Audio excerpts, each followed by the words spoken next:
उत्तराखंड के विधानसभा चुनावों में अभी थोड़ा सा वक्त बचा है, लेकिन सियासी हलचल तेज है। खासकर दल बदल को लेकर माहौल खासा गर्म है। दरअसल यशपाल आर्य कांग्रेस ज्वाइन करने के बाद हल्द्वानी पहुंचे, जहां कार्यकर्ताओं ने उनका जबरदस्त स्वागत किया। वहीं यशपाल आर्य ने कहा कि 2022 में बड़ा बदलाव आने वाला है। उन्होंने कहा कि 2022 के विधानसभा चुनाव में बाजपुर सीट से ही चुनाव लड़ेंगे और आर्य ने कहा कि भाजपा में लोकतंत्र नहीं है, कांग्रेस में बोलने की पूरी आजादी है, लिहाजा वो अपने परिवार में वापस लौट गए हैं और इस साल के विधानसभा चुनाव को लेकर विजय शंखनाद जल्द होगा। देखिए, मैंने कहा ना, हमारा शंखनाद, विजय शंखनाद हल्द्वानी, प्रभु राम की भूमि, रामलीला, वहीं लीला होगी। सर, कैसी परिस्थिति वहीं अपनी बात कहेंगे, अपनी बात को रखेंगे, वहीं से हुंकार भरी जाएगी और 4.5 साल का लेखा जोखा भी मैं जनता को, जनता के सामने रखना चाहूँगा। कि आपको दोबारा कांग्रेस में आना पड़ा है।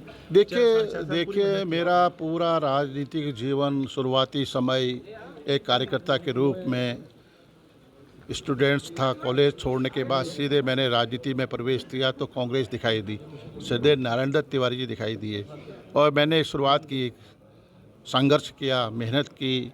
कांग्रेस ने अपनाया, कांग्रेस ने सम्मान दिया, कांग्रेस ने जगह दी, कांग्रेस ने पहचान दी और 40-42 साल ज़िंदगी के 40-42 सालों में यही मैं लगातार करता रहा हूँ और मुझे 42 सालों में कांग्रेस ने बहुत कुछ दिया, बहुत कुछ मिला। प्रदेश कांग्रेस का अध्यक्ष, विधानसभा अध्यक्ष, जिला कांग्रेस का अध्यक्ष, युवक कांग्रेस का अध्यक्ष, मिनिस्टर दिया और केंद्रीय नेतृत्व का मुझे आशीर्वाद भी हमेशा मिला।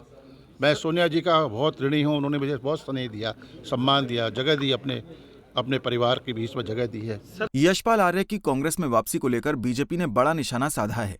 उत्तराखंड सरकार के कैबिनेट मंत्री गणेश जोशी ने कहा कि यशपाल आर्य बीजेपी में रहते हुए 4 काले झंडों से डर गए, इसी डर की वजह से वो कांग्रेस में चले गए। गणेश जोशी ने कहा कि भाजपा में किसी के आने जाने से कोई फर्क नहीं पड़ता, क्योंकि भाजपा एक परिवार है, लिहाजा कोई आए या जाए, इससे भारतीय जनता पार्टी के परिवार में कोई भी फर्क पड़ने वाला नहीं है।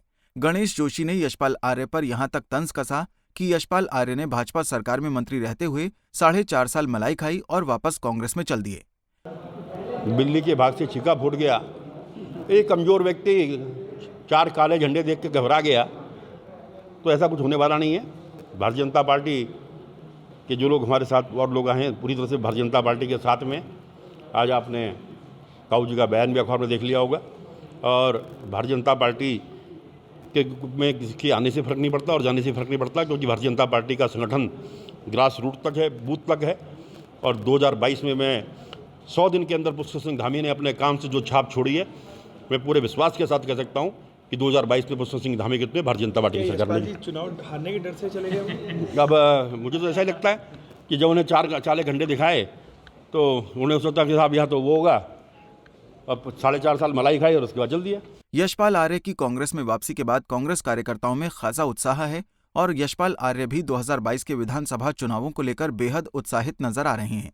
लेकिन इस दल बदल पर बीजेपी यशपाल आर्य पर निशाना साधने से चूक नहीं रही।